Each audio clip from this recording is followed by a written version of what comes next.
Buongiorno e ben ritrovati con una nuova edizione del TG Flash di New Sicilia. In apertura appalto da 3,2 milioni di euro sotto inchiesta da Agrigento. La squadra mobile ha eseguito perquisizioni e sequestri di documenti negli uffici comunali nell'ambito di un'indagine che coinvolge 15 persone tra funzionari pubblici e imprenditori. Al centro degli accertamenti la gara per i lavori di manutenzione della strada Mosella, collegamento tra le statali 640 e 115.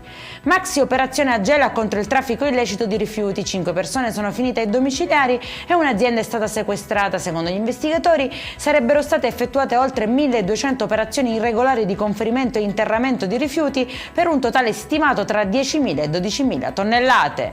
A Lipari l'emergenza idrica si aggrava, in alcune zone l'acqua arriva una volta sola al mese. Il sindaco ha chiesto alla regione l'invio urgente di navi cisterna, mentre cittadini e operatori turistici denunciano gravi disagi. A pesare anche il calo della produzione del dissalatore, con rischi per la salute pubblica e stagione estiva. Scoperta una carrozzeria abusiva allestita in un garage privato a San Giovanni La Punta, nel Catanese. I carabinieri hanno sequestrato il locale e le attrezzature utilizzate, compreso un forno per la verniciatura, denunciando un 49enne per violazione della normativa ambientale. Nell'officina sono stati trovati anche pneumatici usati depositati senza le autorizzazioni previste dalla legge. E in chiusura alle Toiani, nel Messinese, una bambina di 6 anni ha dato una lezione di rispetto per l'ambiente. Aurora, durante la giornata al mare, ha cercato di riportare in acqua alcune meduse finite sulla battigia, un gesto semplice che ha spinto il Codacons a ricordare l'importanza di tutelare le specie marine, sottolineando come educazione ambientale e sensibilità verso la natura possono partire proprio dai più piccoli.